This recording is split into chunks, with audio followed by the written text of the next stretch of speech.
Bismillahirrahmanirrahim. Assalamualaikum warahmatullahi wabarakatuh. Waalaikumsalam warahmatullahi wabarakatuh.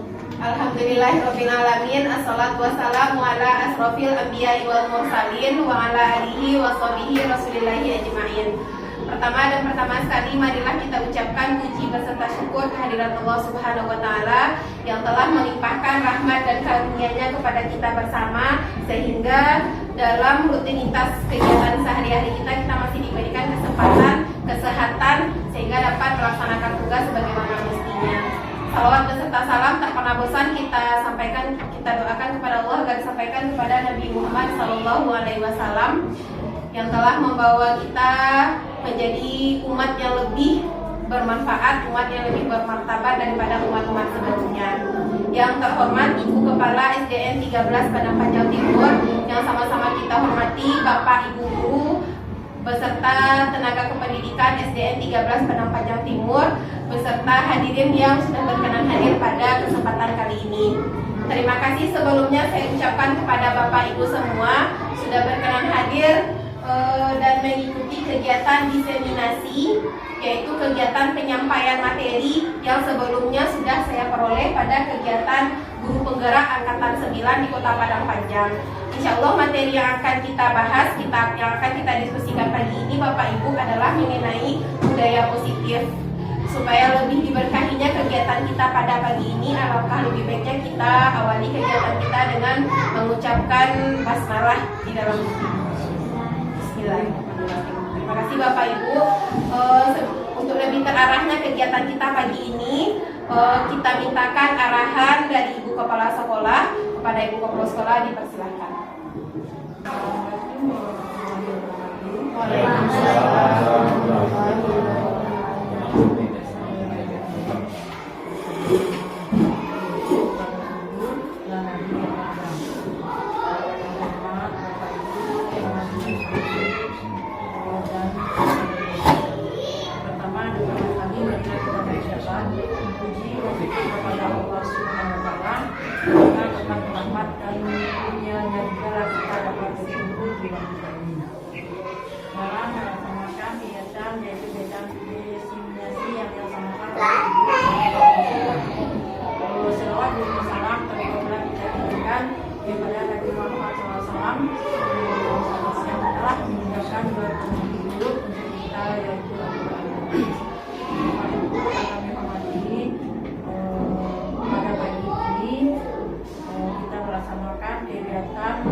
Salah seorang guru di sekolah kita ini, yang mana Ibu Surya Deswita SPD adalah seorang guru penggerak di sekolah kita ini. Alhamdulillah di sekolah kita ini ada seorang guru, baru satu orang guru yang bisa mengikuti calon atau guru penggerak yang mana ini mungkin ilmunya sudah banyak dan dia pelajari, sehingga pada kesempatan ini Ibu Surya Deswita ini akan menggunakan ilmu yang telah dia dapati kepada kita bersama.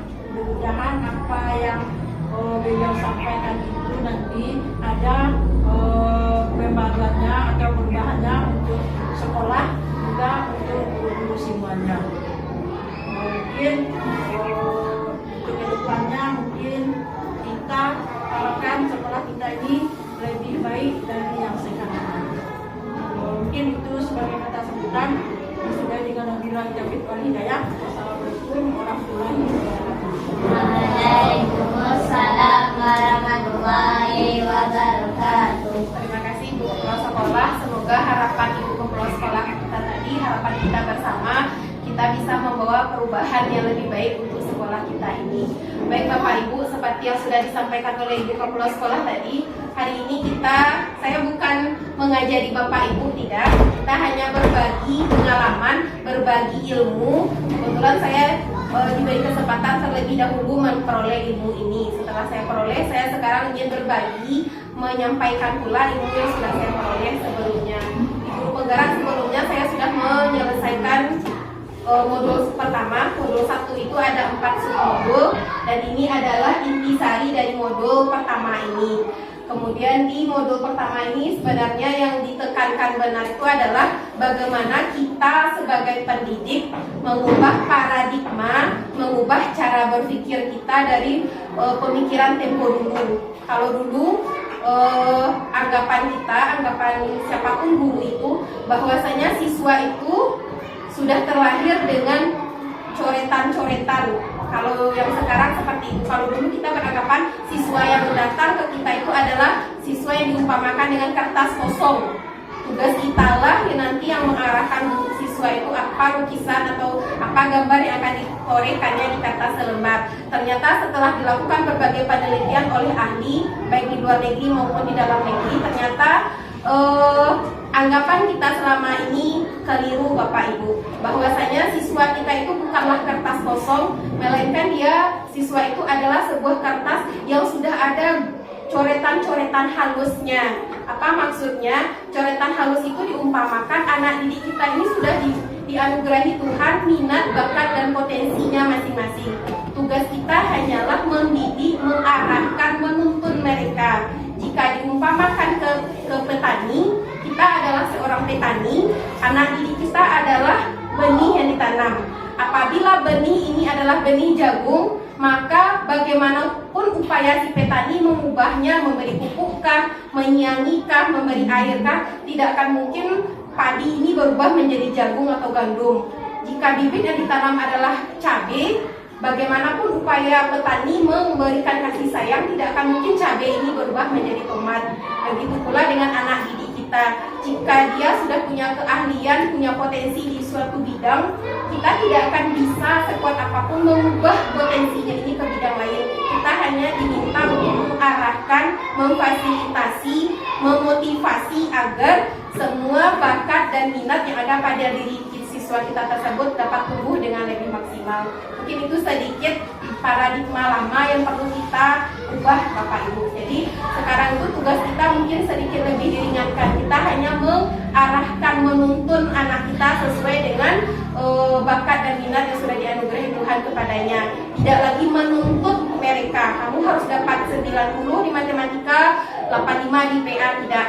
Mereka sekarang sudah punya bakat dan potensi masing-masing. Kita juga mengarahkan kira-kira mereka berpotensi di mana, tugas kita lah untuk mengarahkan. Kita akan insya Allah kita bersenang-senang Bapak Ibu memperdalam ilmu kita selama 1 jam ke depan. Kira-kira materi yang akan kita bahas cukup padat Bapak Ibu. Ada 7 materi yang akan kita pelajari bersama. Pertama mengenai perubahan paradigma belajar, kemudian mengenai disiplin positif, mengenai motivasi perilaku manusia, kemudian kebutuhan dasar manusia, kemudian ada posisi kontrol restitusi, kemudian keyakinan kelas seperti yang sudah kita buat sebelumnya, dan segitiga restitusi. Insya Allah Bapak Ibu apabila ketujuh kegiatan ini, ketujuh materi ini kita pahami bersama, lambat laun akan nampak perubahan besar. Setidaknya tidak langsung di sekolah, di kelas kita akan nampak perubahan sedikit demi sedikit. Sebelum memulai Bapak Ibu, saya mau mengajak Bapak Ibu games terlebih dahulu. Seperti anak-anak di kelas, kan anak-anak sukanya games ya, juga mau seperti itu. Sekarang Bapak Ibu saya bawa ke kegiatan cobalah buka. Tugas Bapak Ibu saya umpamakan sebagai si A. Jadi kita berpasangan, berarti Ibu lihat A, Pak Datua B. Si A tugasnya nanti di genggaman tangan ini seolah-olah ada yang disembunyikan. Entah apalah itu, mau uangkah, mau penakah atau rahasiakah, terserah. Pokoknya diumpamakan ada yang dirahasiakan di tangan ini. Tugas si A menyimpan rahasia yang ada di tangan. Tugas si B mengupayakan membuka tangan ini, berarti membuka rahasia yang disimpan si A. Bagaimana caranya terserah, boleh dibujuk, boleh dipaksa, boleh diintimidasi, atau boleh dengan diberikan imbalan, nanti terserah. Ya Bapak Ibu, nanti kita cobakan kira-kira apakah bisa tangan ini terbuka atau tetap dia kaku tidak terbuka. Ya Bapak Ibu, kita tetap berpasangan, berarti kita sudah duduk berpasangan. Bu Dewi dengan Bu Man, berarti Pak Heri boleh. Pak Heri sama Bu Dinda, berarti Bu Fia sama Bu Mila. Silakan Bapak Ibu tentukan siapa si A, siapa si B. Jika bertugas sebagai si A, tentukan apa rahasia yang Bapak Ibu simpan, dan si B silakan laksanakan perannya. Dinda pindah lagi nak. Dinda sebelah Bu Mila. Silakan Bapak Ibu, saya beri kesempatan 2 menit. Tangan tadi umpamanya rahasia. Jadi siapa yang akan berperan sebagai si A, siapa yang berperan sebagai si B. Jika ibu A, berarti seolah-olah tangan ibu ini ada rahasia. Entah pilih 10.000 ibu masuk ke dalam buku pena atau rahasia Pak Datuk ibu kecil. Nanti Pak Datuk tugasnya mengupayakan biar tangan ibu terbuka. Apakah dibujuk atau diurai-urayu ibu atau di simulat, enggak bu, bisa terserah bu.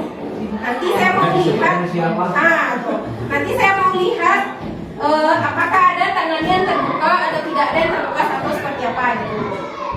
Silakan Bapak Ibu, saya beri waktu 2 menit. Tentukan siapa si A, siapa si B. Jadi hanya si A yang menyimpan rahasia. Hanya si A yang menyimpan rahasia, si B mengupayakan supaya rahasia si A terbuka. Boleh rahasia? Apa Ibu? Oh boleh. Kasih apa-apa, boleh. 1, 2, 3. Oh amak si A, berarti Pak Heri si B.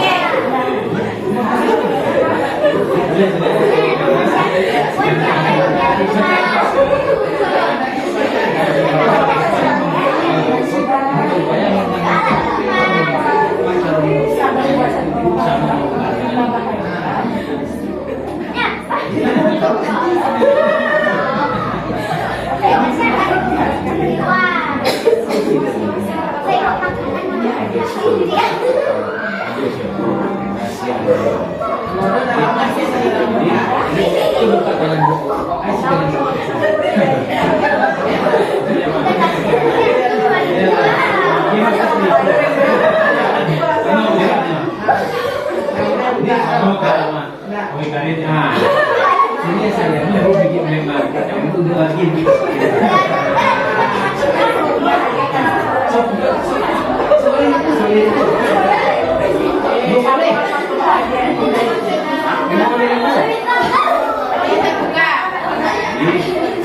Tidak mau ibu buka dari Tidak mau, tidak apa-apa. Ya berarti Pak berhasil mungkin bu. Tidak ada kategori berhasil tidak berhasil Pak. Jadi ini permainan. Ini permainan, nanti ada makna, ada rahasia besar di balik permainan ini Pak. Oke, sudah Bapak Ibu, kita lanjutkan. Dari permainan ini ada 3 pertanyaan yang timbul. Apakah Anda itu si A, saya umpamakan Bapak Ibu, atau si B yang membuka kepalan tangan? Mengapa? Lalu apa alasannya atau mengapa si B bisa membuka kepalan tangan si A? Tadi saya nampak Bu Dewi dan Bu Fia kepalanya terbuka, si Adam dan di Baim juga terbuka. Bapak Ibu yang lain saya lihat tadi masih kuat. Nah, saya minta pendapat Bu Dewi mungkin dengan Bu Fia tadi bagaimana caranya supaya tangan yang di kepala tadi bisa terbuka, bagaimana triknya? Boleh Bu Dewi yang membuka, kebetulan saya sendiri Bu, soalnya Bu Fia merayu-rayu ibu-ibu mana sampai ini sama buka. Terima kasih Ibu. Antara Baim dan Yoda dipaksa, yang memaksa Baim yang memaksa, akhirnya Yoda dengan sendirinya membuka telapak tangan. Oh Adam, rahasianya tadi apa Adam? Boleh Ibu tahu? Apa nak? Tidak ada. Bu Dewi ada rahasia tadi Bu? kosong. Oh kosong. Berarti Bapak Ibu yang lain tangannya tetap terkepal. Nah, dari kegiatan yang kita lakukan tadi Bapak Ibu, sesungguhnya terbuka atau tidaknya kepalan tangan si A tadi tidak akan berpengaruh oleh si B yang membujuk rayu. Contoh tadi Bu Dewi karena Bu Fia memelas, karena tidak sampai hati, karena Bu Dewi tidak sampai hati, akhirnya dibuka. Pak Datuk tadi saya dengarkan sudah dengan bujuk rayu, sudah dengan ancaman, Kalau ndak ibu buka, rasio ibu dan di tangan aku buka. Indah, bodoh jadi bodoh. Indah ada ibu doa aku lagi di sekolah ibu indah bodoh. Berarti kan Paro tetap di pendiriannya tidak ingin membuka kepalan tangannya. Bu Mila tadi saya dengar pendekatan persuasif. Belai-belai si Dinda itu tanya manga tadi ai kue tetap si Dinda tidak mau buka. Sehingga apa kesimpulan kita Bapak Ibu, terbuka tidaknya kepalan tangan tadi, apakah si B yang menentukan? Tidak. Jadi setelah adanya ancaman, adanya pendekatan persuasif, dibujuk rayu, adanya imbalan, adanya paksaan, tetap kita yang punya rahasia, kita tetap si A yang memegang kontrol. Ya Bapak Ibu, bana orang mancam kalau kecewa indah, yu indah. Tapi tidak diancam bana do, mamelah si kawan sekete dewa ibu langsung tak buka. Berarti yang memegang kontrol adalah si A. Seperti itu pula anak didik kita Bapak Ibu. Jadi anak didik diibaratkan di posisi si A, kita guru diibaratkan di posisi B. Kalau anak awak Bapak Ibu memang bakatnya di A, bakatnya di bidang seni, kareh bana pada tua menyuruh pandai balari 100 kilo dalam waktu 1 kilo dalam waktu 2 jam misalnya. Dah itu bisa anak awak mencapai itu Bapak Ibu. Kalau anak waktu memang bakatnya di bidang seni atau olahraga, wak pasuan udah dapat olimpiade matematika juara 1 misalnya tidak bisa ada Bapak Ibu. Karena kendali kontrol itu ada pada dirinya. Begitu pula dengan bertingkah laku. Ini yang ada beberapa ilusi Bapak Ibu tentang persepsi kontrol. Ya Bapak Ibu, ilusi itu maksudnya hal yang selama ini dibenarkan padahal dia keliru. Apa itu? Yang pertama, adanya ilusi bahwasanya guru dapat mengontrol murid. Itu hanya ilusi. Seperti yang kita cobakan tadi, kita sebenarnya tidak bisa mengontrol murid kita. Dialah yang bisa mengontrol dirinya sendiri. Kemudian yang kedua, adanya ilusi bahwasanya semua penguatan positif itu efektif dan bermanfaat. Ternyata setelah dilakukan penelitian, termasuk yang kita lakukan di sekolah Bapak Ibu, ternyata itu hanya mengontrol anak di saat tertentu saja. Saat itu tidak kita lakukan, maka efeknya akan hilang. Lalu yang ketiga, adanya ilusi bahwasanya dengan mengkritik dan membuat seseorang itu merasa bersalah dapat menguatkan karakter. Malahan dari penelitian yang dilakukan oleh William Glasser ini, dengan kita mengkritik dan membuat rasa bersalah pada diri seseorang, membuat efek lebih buruk pada diri seseorang tersebut di masa mendatang. Jadi tidak sekarang nampak, tapi di masa mendatang. Kemudian yang keempat, adanya ilusi atau anggapan yang kurang tepat bahwasanya orang dewasa itu berhak memaksa orang lain, bisa memaksakan haknya kepada orang lain. Ternyata itu keliru selama ini Bapak Ibu. Ada kutipan yang saya rasa cocok untuk di sekolah kita Bapak Ibu. Bila kita ingin membuat kemajuan perlahan, sedikit-sedikit, ubahlah sikap atau perilaku Anda. Berarti kita dulu yang berubah. Namun, bila kita ingin memperbaiki cara utama, maka kita perlu merubah kerangka acuan. Ubahlah bagaimana Anda melihat dunia, bagaimana Anda berpikir tentang dunia, ubahlah paradigma Anda, skema pemahaman dan penjelasan aspek-aspek tentang realitas. Intinya Bapak Ibu, jika kita mau merubah suatu organisasi, anggaplah itu keluarga kita, atau lingkungan kelas kita, atau sekolah kita, maka yang harus berubah itu terlebih dahulu bukanlah orang lain, tapi diri kita sendiri. Seperti itu Bapak Ibu. Kemudian dalam hal belajar, kita digiring oleh Bapak Ki Hajar Dewantara. Stimulus respon ini yang selama ini kita pegang Bapak Ibu, yang selama ini kita gaung-gaungkan, dan ternyata itu keliru. Kita diarahkan oleh Bapak Ki Hajar Dewantara agar menggunakan teori kontrol seperti yang kita cobakan tadi. Apa bedanya? Di stimulus respon, kita beranggapan siswa itu memiliki kebutuhan yang sama. Padahal sebenarnya siswa kita itu punya kebutuhan yang berbeda. Jangankan siswa Bapak Ibu, kita saja yang sudah jadi guru pasti punya kebutuhan yang berbeda. Itu pertama yang harus kita pahami. Kedua, pada stimulus respon melihat bahwasanya semua orang itu sama. Sementara kita punya karakteristik yang berbeda. Tidak mungkin kita samakan antara antara Bu Iyat dengan Pak Datua, antara Bu Man dengan Ika, walaupun badannya sama, tapi mereka tidak bisa disamakan. Kemudian pada stimulus respon, kita mencoba mengubah orang agar berpandangan sama dengan kita. Jadi kata Bu Dewi, Bu Mila kok rancak, Bu Dewi memaksakan pendapat Bu Dewi, kamu tidak bisa samakan. Padahal di mata Bu Dewi, Bu Mila kok rancak, di mata belum tahu lah. Di mata orang rumah Pak Edi itu orang paling gagah di dunia. Di mata belum tahu lah, dulu Pak Edi lain yang lebih gagah. Iya. Contohnya Bapak. Iya. Ya Pak. Betul. Kemudian adanya anggapan orang lain bisa mengontrol saya, seperti yang Bapak Ibu cobakan tadi. Bisakah Bapak Ibu dikendalikan orang lain? Ternyata tidak, kita sendirilah yang mengendalikan diri kita sendiri. Kemudian adanya pemaksaan, ada pada saat bujukan, bahkan itu bisa gagal. Kemudian pada stimulus respon adanya model berpikir menang kalah, sementara pada stimulus kontrol kita berharap berpikir itu menang-menang. Si A menang, si B menang, tidak ada yang dirugikan. Kemudian di disiplin positif Bapak Ibu, sebelumnya saya mau tahu dulu sepemahaman kita bersama. Kalau disebut kata disiplin, apa yang terlintas di pikiran Bapak Ibu? Kalau ya Bu Fia? Taat pada aturan, kata Bu Fia. Bagus Ibu Bapak Ibu yang lain? Kalau disebutkan disiplin, berarti Bu Fia kalau disebut disiplin langsung aturan. Adanya aturan, ya Bu, yang harus kita laksanakan. Bu Dewi, tepat waktu kata Bu Dewi, karena sudah akreditasi ya Bu Dewi. Yang lain Bapak Ibu, jika disebut kata disiplin, apa yang terlintas di pikiran Bapak Ibu?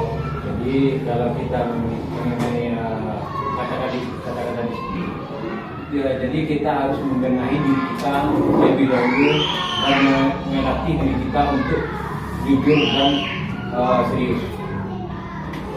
Apa? Jadi selama ini kalau disebut kata disiplin, saya sependapat dengan Bapak Ibu tadi, pasti yang ada di pikiran kita aturan dan hak aturan. Aturan ini harus dilaksanakan. Ternyata kata William Gloucester tadi, disiplin sesungguhnya bukanlah itu. Kalau disiplin yang kita pahami itu yang selama ini hanya disiplin dalam makna sempit. Seperti yang disampaikan Pak Datuk tadi, kalau kita mau disiplin, kita ubah diri kita dulu. Jadi disiplin itu sesungguhnya Bapak Ibu bagaimana kita menyadari bahwasanya setiap tindakan yang kita lakukan adalah bentuk ada pertanggungjawabannya nanti. Jadi kalau tidak ada pun aturan, kalau kita merasa kalau iku mau kerajuan, beku yang kamu dapetan, walaupun tidak ada aturan, kita sudah ada merasa itu dalam diri, berarti kita sudah ada nilai disiplin dalam diri kita Bapak Ibu. Tapi kalau Ambo harus datang ke sekolah sebelum tujuan ibu balik, kalau tidak beko Ambo talambe pinjer TPP Ambo dipotong. Mungkin dalam kacamata kita orang umum itu disiplin, namun yang sesungguhnya bukanlah itu disiplin Bapak Ibu. Misal Pak Eri jauh-jauh dari kayu tanam, Ambo harus datang sebelum 7:30. Kalau Ambo datang lewat 7:30, beko Ambo dicontoh di anak-anak Ambo, anak-anak Ambo laba baris di lapangan, Ambo baru tiba, beko anak-anak mencari Ambo manu, Ambo sagan, Ambo tidak bisa mega contoh karena Ambo. Tadi kan tidak ada aturan, tapi Pak Heri berpikiran bahwasanya kalau ini dia lakukan ada tanggung jawab setelah itu, ada konsekuensi setelah itu. Itulah sesungguhnya mana disiplin Bapak Ibu. Jadi kita yang mengikat diri kita sendiri, tidak lagi ada aturan. Nah di disiplin positif ini Bapak Ibu, menurut Ki Hajar Dewantara, tujuan utama pendidikan itu adalah memerdekakan manusia. Untuk mencapai manusia yang merdeka, syarat utamanya itu adalah harus adanya disiplin yang kuat. Maksudnya apa? Jika seseorang bisa mendisiplinkan dirinya sendiri, maka tidak butuh lagi pengaruh dari orang lain. Namun, jika seseorang tidak bisa mendisiplinkan dirinya sendiri, maka akan perlu intervensi dari pihak lain agar dia bisa disiplin. Maka jika kita tidak memiliki motivasi internal, nanti akan ada jenis-jenis motivasi Bapak Ibu, maka diperlukan pihak lain untuk mendisiplinkan kita atau motivasi eksternal. Karena berasal dari luar, maka bukan dari dalam diri kita sendiri. Maka sesungguhnya disiplin yang baik itu memang dari dalam diri kita sendiri. Apa pekerjaan kita sebagai pendidik Bapak Ibu? Sebagai pendidik, tujuan kita adalah menciptakan anak-anak yang memiliki disiplin diri, sehingga mereka itu berperilaku mengacu pada nilai-nilai kebajikan universal dan motivasi intrinsik, bukan ekstrinsik. Apa itu kita bahas Bapak Ibu. Kemudian disiplin itu adalah bentuk kontrol diri seperti yang sudah saya jelaskan tadi, yang saya umpamakan ke Pak Heri tadi. Ini Bapak Ibu, setiap anak didik kita dalam berperilaku itu selalu dilandasi oleh 3 motivasi ini. Pertama, motivasi untuk menghindari ketidaknyamanan atau hukuman. Apa maksudnya Bapak Ibu? Kita bertindak, berperilaku hanya sekedar supaya tidak kena hukuman, kita tetap berada di zona nyaman. Motivasi berperilaku yang pertama ini adalah motivasi berperilaku paling rendah. Contoh, si Baim membuat PR yang diberikan Pak Heri hanya karena takut dihukum nanti kalau tidak membuat PR, taga itik jauh di kelas 2 jam pelajaran.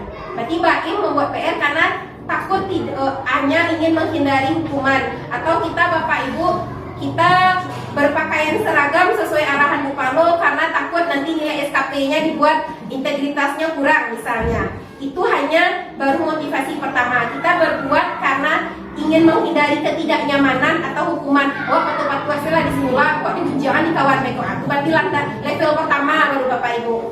Setingkat di atasnya level kedua, seseorang itu bersikap karena ingin imbalan atau penghargaan dari orang lain.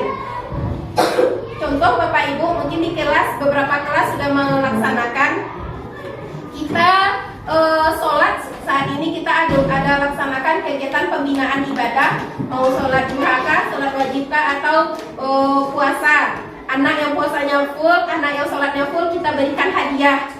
Jadi saat mereka puasanya full, mereka dapat hadiah. Nanti setelah saya tanyakan di kelas 6, ternyata Bapak Ibu, Bapak nama wak puasa sunnah, nah saat kawan-kawan tidak puasa sunnah, wak niup piala yang kecian Bu. Berarti nyoma ngarajuan ibadah karena ada imbalan yang akan dia terima. Motivasi yang kedua ini Bapak Ibu masih bersifat eksternal. Jika motivasi itu eksternal, sifatnya hanya sementara, dan ini sudah saya buktikan. Anak kelas 6 tahun kemarin, si Rehan Bapak Ibu itu adalah siswa yang mendapat piala terbanyak di kelas 6 karena puasanya full, sholat wajibnya selalu di masjid karena kebetulan rumahnya di samping masjid. Saat mengambil ijazah kemarin Bapak Ibu saya tanya, tetap sholat jamaah di masjid Rehan? Tidak Ibu. Tetap puasa sunnah Rehan? Tidak Ibu. Bapak tidak puasa sunnah Rehan? Kawan di SMP di Sanawiyah Bu tidak dia puasa, Bu awak tak puasanya Bu.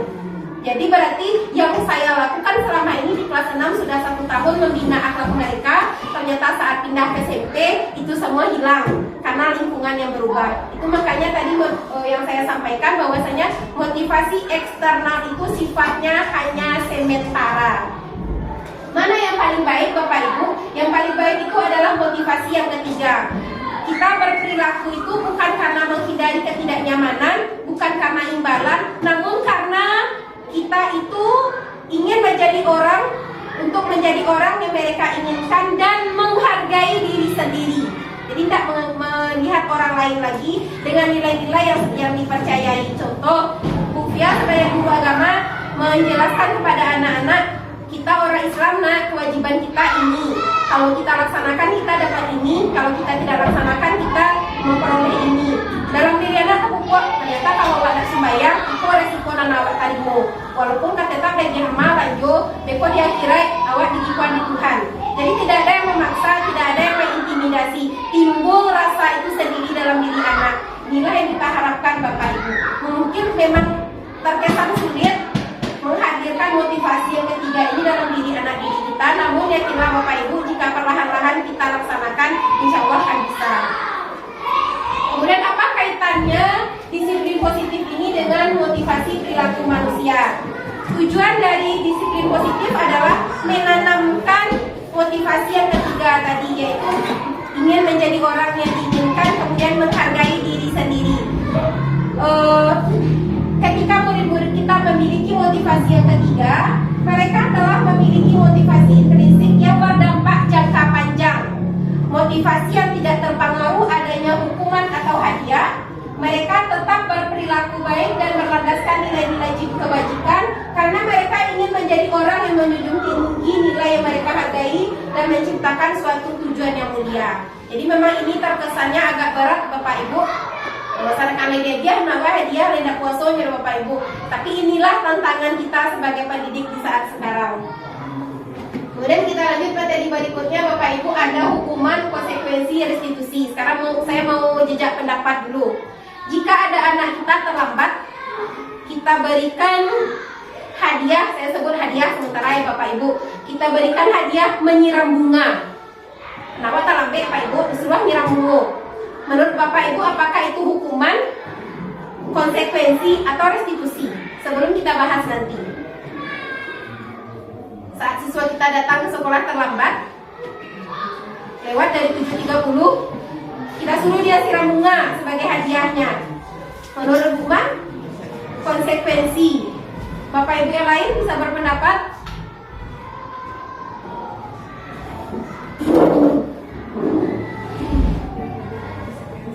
Lebih ke konsekuensi. Baik Bapak Ibu, antara hukuman, sanksi atau konsekuensi, dan restitusi ini adalah bentuk kita mengontrol perilaku anak didik kita. Apa bedanya antara hukuman, sanksi, dan konsekuensi? Jika hukuman sifatnya itu tidak terencana dan tiba-tiba, kemudian anak atau murid tidak tahu apa yang terjadi dan tidak dilibatkan dengan hadiah yang diberikan tadi, masih tanda kutip hadiah ya Bapak Ibu. Kemudian bersifat satu arah, guru yang memberikan, murid hanya menerima. Kemudian tanpa dilalui adanya kesepakatan dan pengarahan dari guru, pokoknya kekerajuan. Kemudian hukuman yang diberikan itu biasanya bersifat fisik atau psikis sehingga menyakiti anak. Nanti kita simpulkan ya Bapak Ibu. Terkait konsekuensi, ini tetap hadiah, masih tanda kutip hadiah, tapi bentuknya sudah positif. Dan hadiah yang berbentuk konsekuensi ini sudah terencana dan disepakati, ada kesepakatan antara guru dan siswa. Sudah dibahas sebelumnya dan bentuknya pada umumnya adalah sudah diketahui oleh siswa sebelumnya. Kemudian siswa tetap dibuat merasa tidak nyaman hanya dalam jangka waktu yang pendek, dan apabila 3 kali misalnya ada 3 kali tugas tidak diselesaikan, maka mungkin waktu jam istirahatnya diambil untuk mengerjakan tugasnya ya ini. Sementara yang restitusi Bapak Ibu adalah bagaimana proses kita mengembalikan anak didik kita yang gagal. Karena anak didik yang telat tadi berarti kita umpamakan dia gagal, kita kembalikan dia ke lingkungannya tapi dalam kondisi yang sudah sukses. Berarti cap nyo anak mada, cap anak pauta, cap anak pamale hilang dengan upaya restitusi. Kembali ke pertanyaan kita tadi Bapak Ibu, saat si A terlambat datang ke sekolah, Pak Heri waktu itu guru piket, tuan terlambat ambil aye, saya ambil gayung siram bunga bukan tuan. Apakah itu hukuman, konsekuensi, atau restitusi? Hukuman.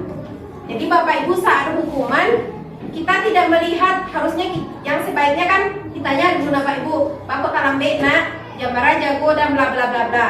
Dan harusnya disepakati dulu. Sementara Pak Heri tadi nampak si A terlambat dari jauh, cepet masuk orang terlambat, kini ambil tanta sambil gayung ambil air sambil siram. Anak hanya mendengarkan perintah Pak Heri di kerajuan tanpa ada diskusi terlebih dahulu, dan itu sifatnya menyakiti siswa. Bagaimana contohnya yang konsekuensi? Contoh, kita di kelas sudah buat keyakinan kelas.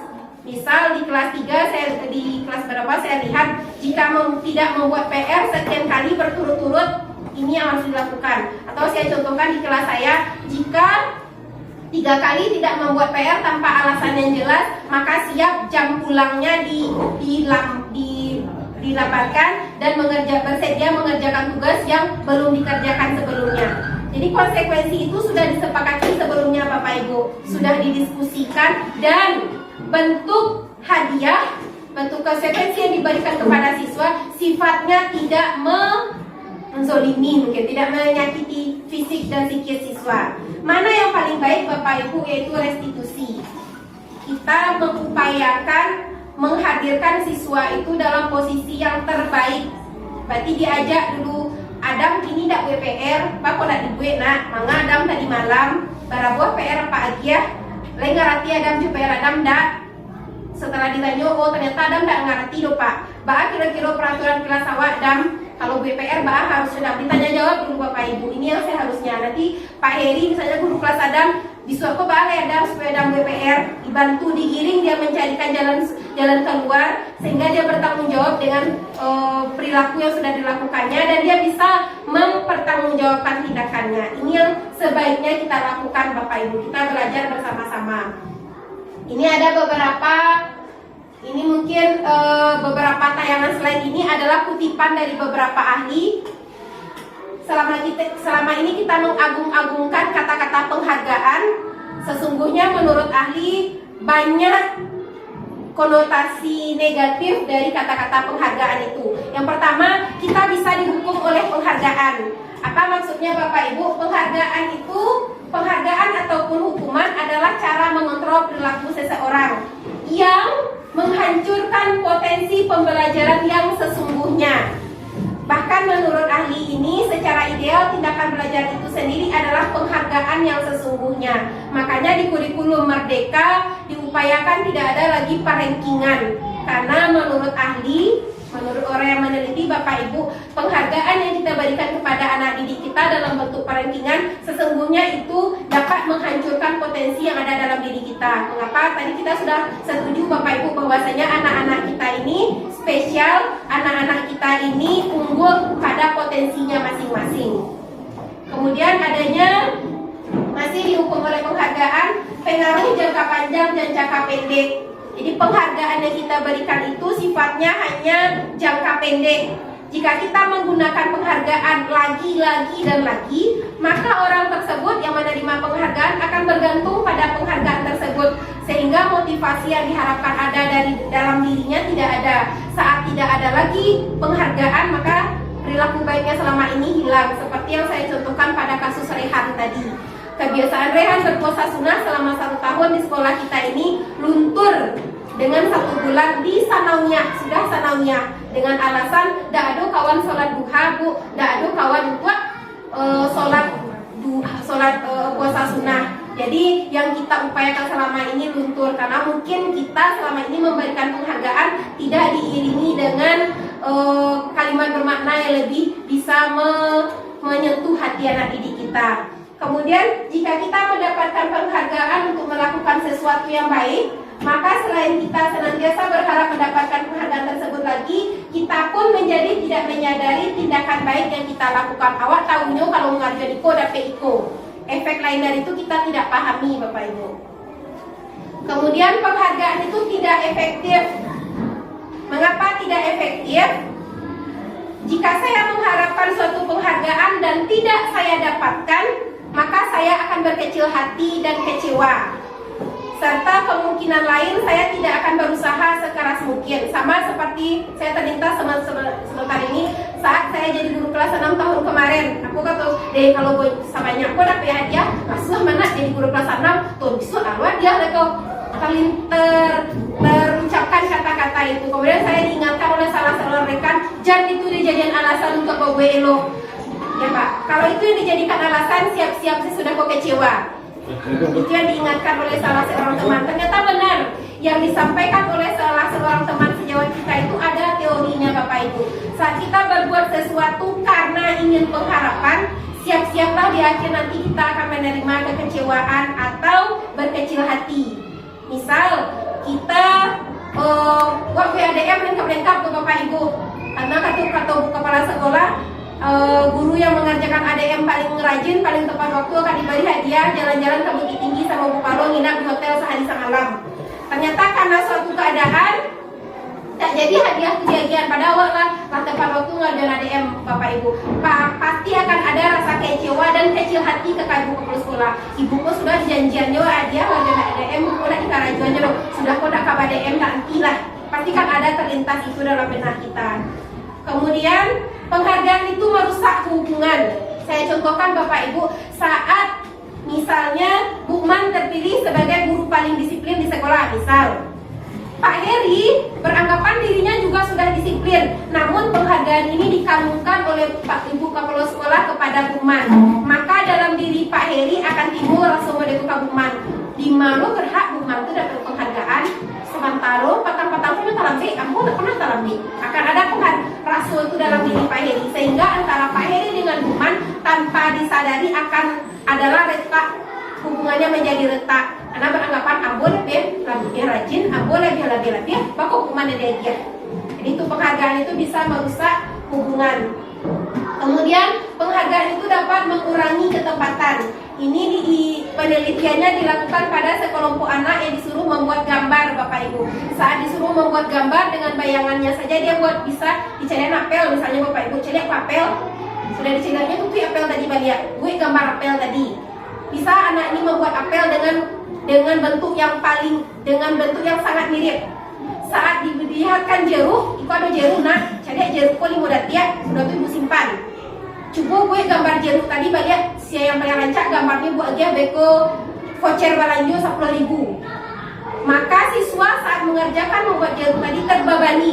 Ambo harus gue rancak-rancak, kalau nak rancak pilih 10.000 nak untuk ambo. Jadi akhirnya aku nak ibu anak-anak wak yang lihai menggambar karena terbebani jadi 10.000 jadi kurang rancak gambarnya. Jadi penghargaan itu bisa mengurangi ketepatan. Kemudian penghargaan itu bisa menurunkan kualitas. Ini percobaannya dilakukan pada sekelompok mahasiswa. Kemudian penghargaan itu bisa mematikan kreativitas. Tanpa kita sadari selama ini kita menyangka Bapak Ibu dengan memberikan penghargaan kepada anak-anak yang hebat, anak-anak menang lomba, bisa memupuk prestasi yang lebih. Mungkin itu satu nilai plusnya. Namun ada nilai di balik itu ada sesuatu yang lebih berharga, yaitu penghargaan itu bisa mematikan kreativitas. Penelitian menunjukkan bahwa pekerjaan seni atau sebuah penulisan cerita menjadi kurang kreatif bila dijanjikan hadiah. Kemudian penghargaan itu menghukum. Maksud menghukumnya seperti ini Bapak Ibu. Saat anak di ranking juara 1, 2, 3, si yang mendapat juara 1 pasti merasa bahagia. Siapa yang merasa terhukum adalah si B yang mendapat juara 2. Pasti di rumah bego setidaknya orang tua, aku tidak bisa juara 1, aku cuma bisa juara 2, atau sabar hukum, juara 1, aku cuma juara 2. Jadi anak yang di posisi itu akan merasa terhukum tanpa kita hukum, tapi dia merasa terhukum. Kemudian ini kebutuhan dasar manusia Bapak Ibu. Kalau menurut Ki Hajar Dewantara, sebelum kita masuk kelas seharusnya kita kuasai ini dulu dalam diri siswa kita. Tidak hanya siswa Bapak Ibu, kita sebagai guru juga memiliki 5 kebutuhan dasar ini. Apa itu? Pertama, bertahan hidup. Kemudian penguasaan, kasih sayang, kebebasan, kesenangan. Sengaja saya buatkan dalam bentuk diagram lingkaran karena yang bertahan hidup ini adalah satu-satunya kebutuhan hidup manusia yang bersifat fisiologis untuk fisik. Sementara penguasaan, kasih sayang, kebebasan, dan kesenangan ini adalah bentuk kebutuhan dasar manusia untuk bidang psikis. Bertahan hidup itu contohnya Bapak Ibu, kita butuh makan, butuh minum, butuh tempat tinggal. Selama ini kita kenal hanya itu nah Bapak Ibu, paman, sandang, papan. Ternyata lebih dari itu. Kemudian kita butuh lingkungan yang nyaman. Kemudian di segi penguasaan, kasih sayang dulu Bapak Ibu. Misalnya anak-anak kok lagi nih Bapak Ibu, bapakku bangku jo anak KM, saya sering lihat itu. Terlintas saya sampaikan ke sinisa, baku anak bapakku nyo anak KM yo awak yang mau kuliahnya di kelas tak pernah yo bapakku kawa. Berarti itu tanda tanya besar. Kalau saya mengartikan Bapak Ibu, mungkin dia merasa nyaman, merasa memperoleh kasih sayang yang lebih saat mereka berada di rangkulan kakak-kakak KM mereka, kakak-kakak kampus mengajar. Mungkin saat mereka ingin juga dibelai, mendapat belayan dari kita, mungkin awak sibuk. Bu, dia tunggu lu, ibu kasinan sebentar. Bu, dia bekol ibu ngambil ibu sebentar. Padahal sesungguhnya ada sesuatu kebutuhan yang ingin ia peroleh dari kita, gitu Bapak Ibu. Kemudian kebebasan. Mungkin Pak Datuk guru yang paling top chair di kelas awak dan di sekolah kita Bapak Ibu. Saat anak-anak dapat jam olahraga, kita sebagai guru kelas ambil Pak Datuk berhalangan dan Ibu ambil jam olahraga untuk jam IPA misalnya. Pasti anak-anak awak komplain. Mengapa? Saat di jam olahraga Pak Datuk memberikan kebebasan. Kok kabalari boleh balari, kok minum ambil aja ke kelas, kok panik silakan istirahat, kok duduk boleh mengunjung, boleh duduk di lantai. Tidak ada aturan baku diberikan pada tua. Sementara kita selama ini KTC kaki anak bilang bajalan anak sedang baraja, darah langsung hanya di kapal luawa. Angeci anak sedang lalangan, maksud saya Bapak Ibu seperti itu. Jadi kita terlalu banyak mengikat, sementara anak kita itu memang butuh kebebasan. Kemudian adanya kebutuhan dalam segi kesenangan, kemudian adanya penguasaan. Penguasaan ini misalnya anak kita ini butuh diakui bahwasanya dia mampu di bidang ini. Contoh kecil saja Bapak Ibu, si dia kelas 6, kan kalau dilihat sepintas kalian seperti anak ABK yang tidak punya keahlian apapun. Tapi setelah dicobakan, ini baru praktikum ya Bapak Ibu, baru saya trial and error. Kalau berhasil alhamdulillah, kalau enggak berarti dia produk gagal. Setelah mendapatkan teori ini, saya cobakan menguji dia apapun sekecil apapun tindakan yang dilakukan di kelas. Kadang dia salam, assalamualaikum Bu, kemudian saya ulas di kelas. Dia bantu saya mengambilkan pena yang jatuh, atau dia bisa menjawab pertanyaan yang lebih cepat dari dibandingkan teman-temannya. Itu saya puji terus Bapak Ibu. Ternyata setelah 1 bulan berjalan nampak efek positif dari itu. Apa yang nampak? Ternyata dia seorang yang ahli di bidang matematika, mengalahkan temannya yang juara. Saat itu saya cobakan memberikan soal olimpiade matematika yang dipelajari si Yoda dan Adam DKK. Ternyata dia bisa menyelesaikan dengan jalannya sendiri, dengan coretan-coretan yang kalau cari sakit apa lo Bapak Ibu, serak-serak. Tapi dia bisa tentukan dengan jawaban yang pas. Sementara anak juara angkat tangan dan usulan maju ke buku Bapak Ibu. Karena itu selama ini dia butuh diakui. Ambo bisa, tolong lo akui yang bisa buku. Mungkin itu yang belum kita lakukan selama ini Bapak Ibu. Jadi semua kita, tidak hanya siswa, punya 5 kebutuhan dasar ini yang memang harus dipenuhi.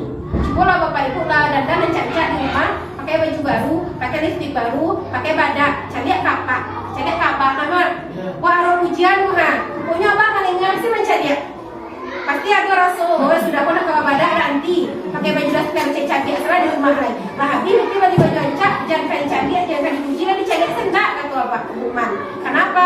Hukuman butuh adanya kasih sayang, butuh untuk dihargai apa yang sudah dilakukannya, seperti itu loh Pak Ibu.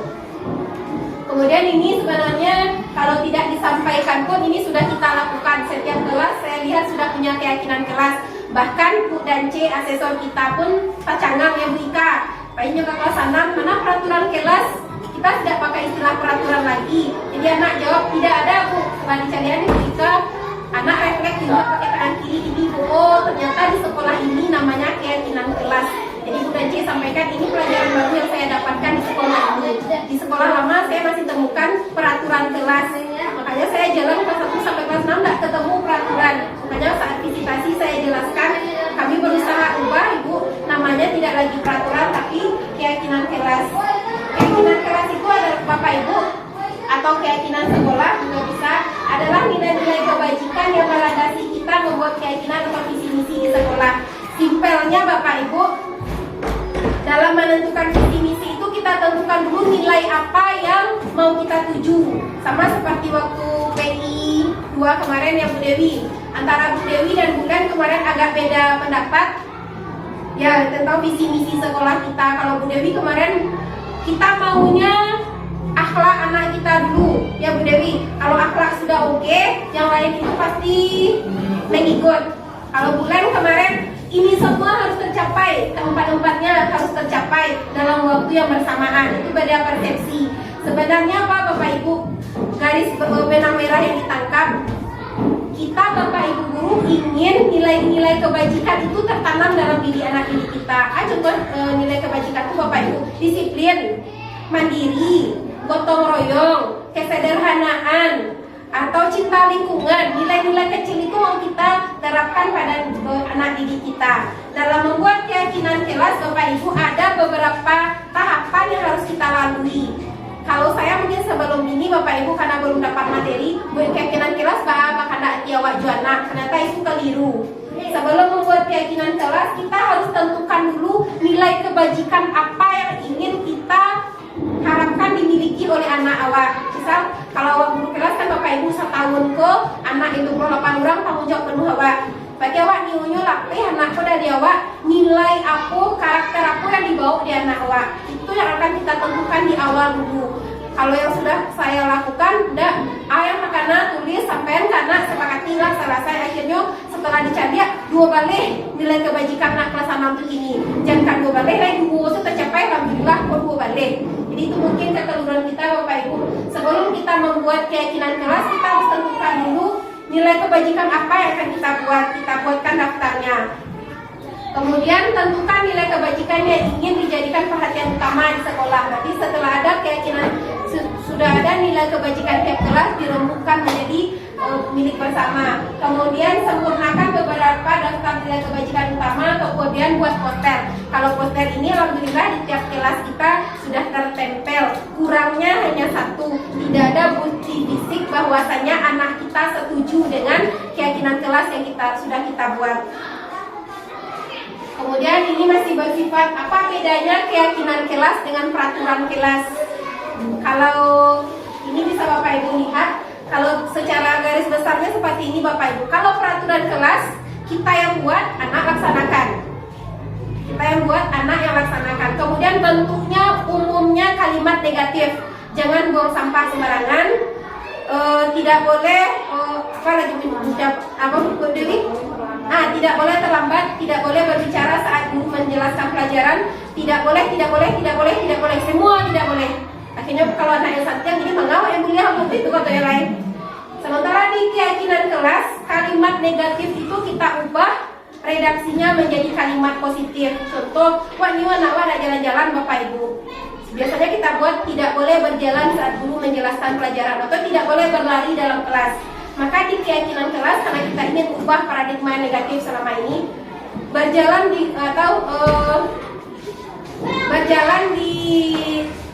kelas dengan bagaimana Bu Dewi? Itu berjalan di kelas dengan seizin guru atau meninggalkan ruangan kelas dengan seizin guru misalnya. Jadi redaksinya diubah jadi paradigma positifnya yang diberikan kepada anak. Kemudian sebaiknya keyakinan kelas itu dibuat tidak banyak-banyak Bapak Ibu, hanya beberapa buah saja. Tujuannya agar mudah diingat. Kalau di kelas 6 ini Bapak Ibu, kalau Bapak Ibu cari ya mungkin malu mau dibandingkan kelas-kelas lain. Karena itu real anak emang gue menggunakan stick note. Keyakinan anak kelas 6 itu panjang ciri-ciri kalimat. Jadi introspeksi bagi diri saya sendiri. Sebaiknya keyakinan kelas itu dibuat dalam bentuk kata-kata singkat yang mudah diingat oleh anak dan bentuknya universal. Kemudian itu bentuknya tidak terlalu banyak dan mudah diingat. Kemudian semua warga kelas berkontribusi. Kalau berbagi cerita Bapak Ibu, kalau kemarin di kelas 6 mungkin kelas 4 juga saya lihat juga seperti itu, kita bagikan stick note kepada anak.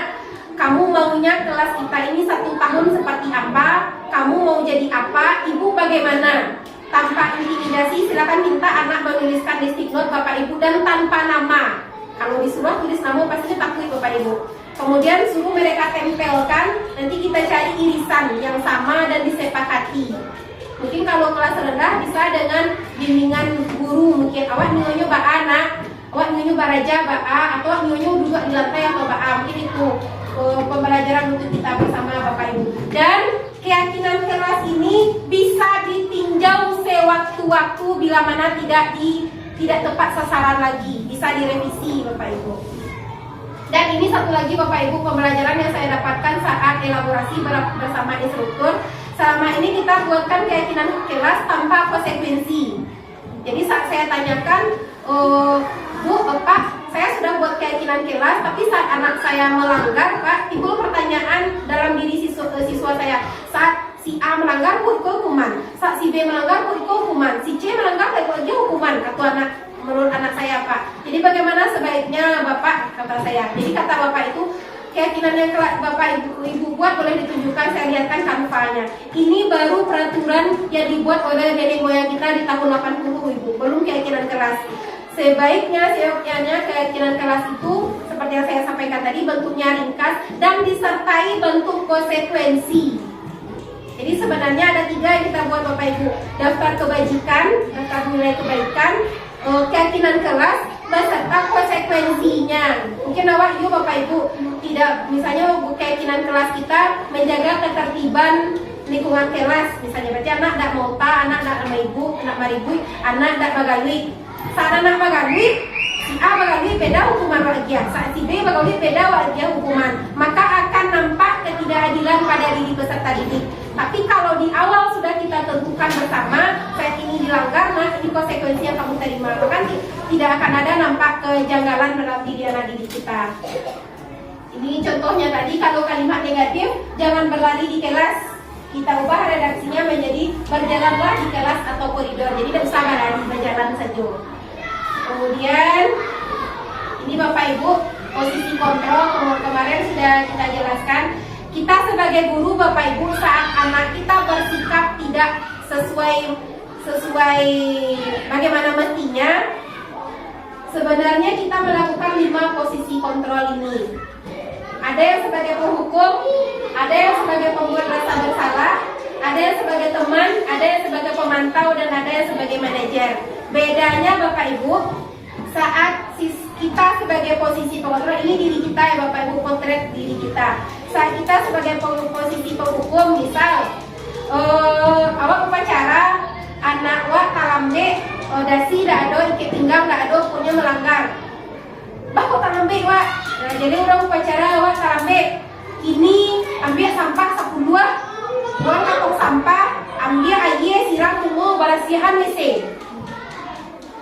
Itu kira-kira kalau kita di posisi penghukum. Awak nak tanya sebelumnya anak awak Bapak Ibu. Kalau yang di posisi membuat rasa bersalah, misal si Yoda dan si Adam bercakap, yang kita Baim bercakap, berkelahi, saat kita berada di posisi buat rasa bersalah, wajib Bapak Ibu, bakok bercakap Baim tadi. Baim pangan si Adam, dah ibu Baim kasih Adam, dah ibu Baim ka amma Baim di rumah. Kalau Baim bercakap bodeko tapi amma pikirannya tak baca, ibu dah sanang lo mencegah Baim. Jadi kalimat yang diutarakan ke si Baim tadi semuanya membuat si Baim rasa bersalah. Saat kita berada pada posisi kontrol penghukum dan membuat rasa bersalah Bapak Ibu, ternyata menurut penelitian ini membuat efek yang lebih buruk pada diri siswa untuk jangka waktu yang panjang. Contoh, misal pada tua di talambe, di pangan pada tua ya, dicoret mungkin di biaya pipi pada tua. Sakit hati kalau mak dia pak, saya mah pada apa baru ngelakuan. Mungkin mereka pulang sekolah, nampak udah pada tua apa baru. Biar osteo pentul goreskan ke kabodi onda pada tua. Itu efek yang akan diberikan anak. Anak akan balas dendam dan dia tidak nyaman dengan apa yang kita berikan. Bisa ada rasa bersalah, anak tak balas dendam Bapak Ibu. Kalau tadi itu kan diutarakan, dia tidak suka, itu bentuknya tidak suka. Saat kita buat rasa tidak bersalah, anak akan memendam rasa dan tidak bisa disampaikan ke orang. Akibatnya apa? Mental anak awak yang kanai Bapak Ibu. Jadinya dirundung merasa bersalah sih tahu, sehingga tapi tidak bisa menyampaikan cara dia menyampaikan. Kemudian posisi ketiga sebagai teman. Contohnya Pak Ibu, si Dinda pakai Dinda membiak barang si kawan misalnya Bapak Ibu. Saat di posisi teman, kita ajak diposisikan Dinda ini sebagai teman kita, ajak diskusi, pokoknya diskusi tanya jawab, sehingga Dinda tidak merasa bersalah. Tapi kita tidak menggiring Dinda menemukan masalah dan jalan keluar, hanya sekedar curhat. Itu baru di posisi teman.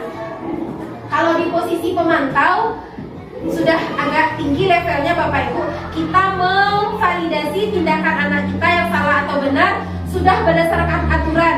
Misal Pak Nanda sebagai satpam mawak, dia pegang tata tertib sekolah di meja tiket tentang anak awak talambe. Talambe wak sayang, yo Pak. Di peraturan sekolah awak sepatu warna hitam, masuk jam sekian, baju modeko. Ini ceknya baju awak sesuai aturan atau enggak? Sepatu sesuai aturan atau enggak? Enggak Pak, kini Pak alay. Kini supaya awak ambil air siram dulu, ambil sampah buang atau sampah. Sudah setingkat lebih baik yang diberikan Pak Nanda. Contoh tadi ya Ibu Bapak Ibu, semoga dilakukan Pak Nanda, disesuaikan dengan peraturan yang ada di sekolah kita. Mana yang paling baik itu Bapak Ibu? Yang paling baik itu adalah kita memposisikan diri kita sebagai manajer.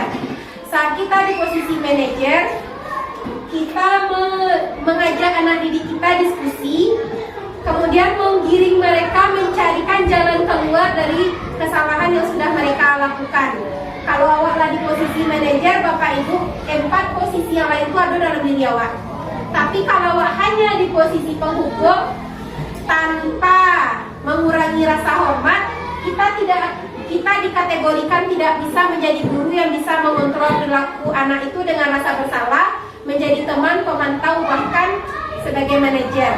Jadi kalau ada yang paling mengukur dalam diri Bapak Ibu, berarti lah top chair jadi guru, bisa jadi kawan di anak, dan setidaknya tidak memberikan efek rasa bersalah kepada dalam diri anak.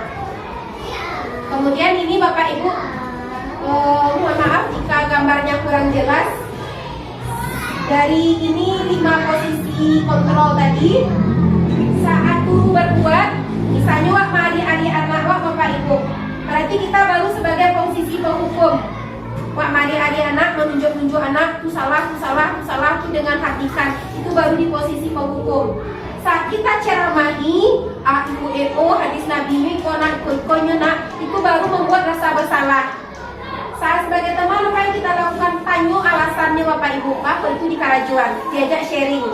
Saat kita berada di posisi pemantau, wah itu timbang-timbang kesalahan anak awak sesuai dengan peraturan yang ada di sekolah. Di posisi manajer, kita mengajukan berbagai pertanyaan untuk menggali penyebab, akibat, dan jalan keluar dari kesalahan yang sudah dilakukan anak. Itu saat guru berbuat. Saat guru berkata, misalnya wak ngecek Bapak Ibu, kalau kamu tidak melakukan, awas. Kalau tidak BPR, awas. Berarti wak masih menghukum. Kalau tidak sholat duha, cari beko. Kalau tidak pakai sepatu hitam hari Senin, bari sama sinan, itu masih penghukum.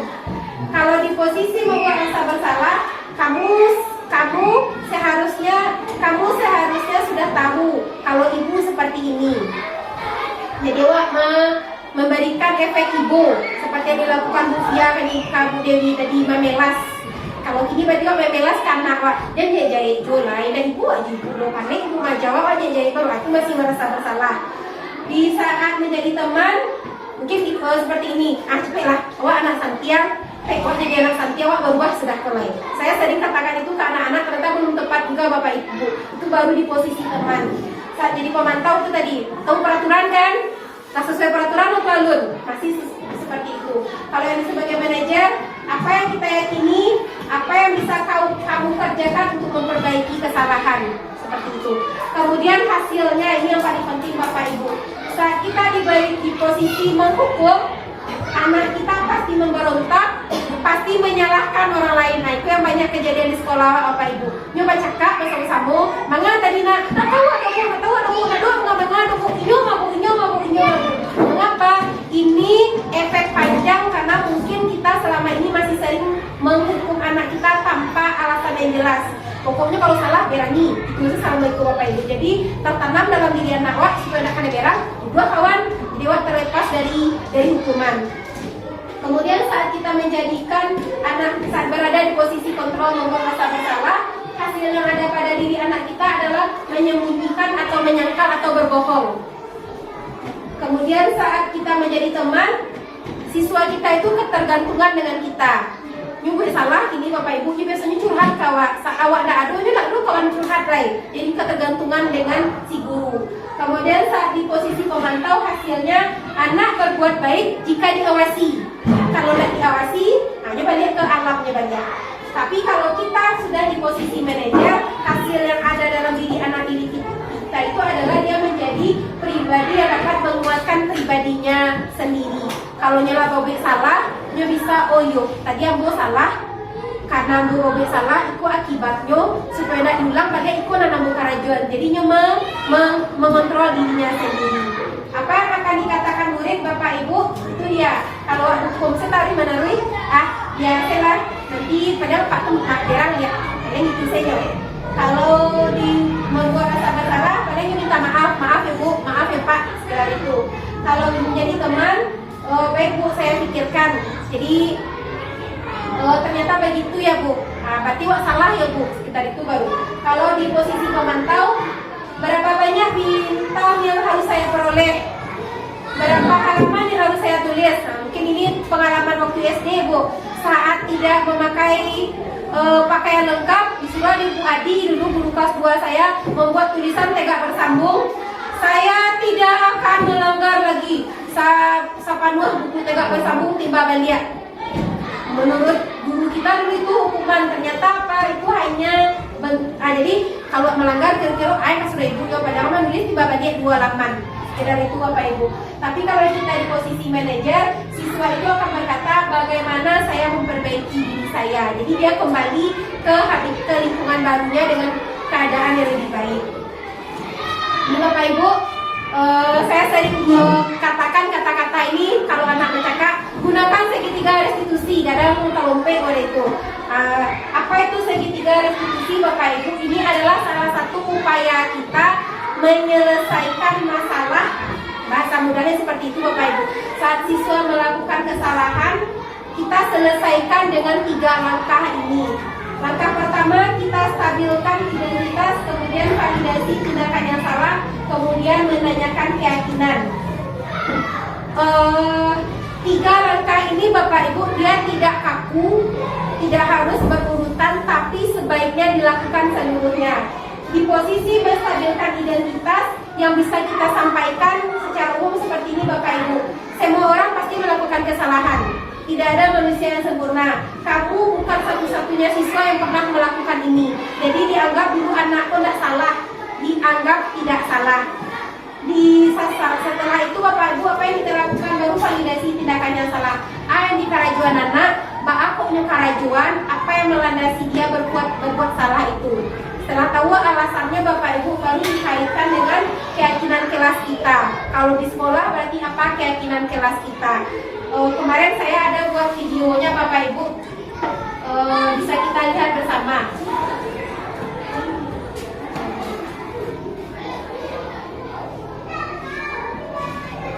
Walaupun ini videonya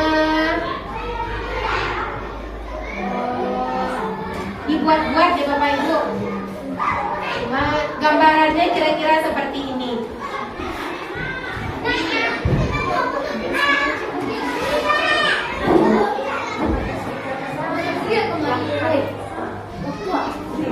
Jadi ini ceritanya Yahya siswa kelas 6, dia siswa pintar melabrak temannya yang suka mencontek. Jadi baca kak di kelas gara-gara itu Bapak Ibu.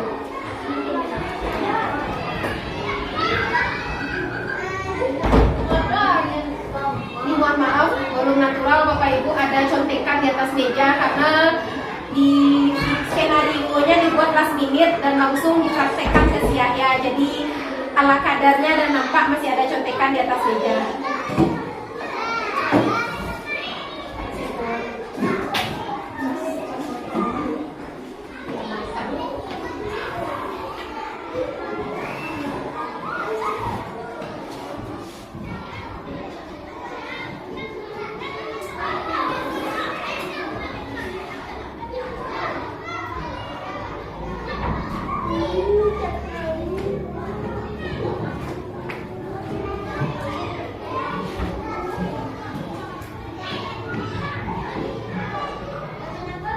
Ya, tadi jam istirahat ibu dapat laporan, kamu kerjakan ya?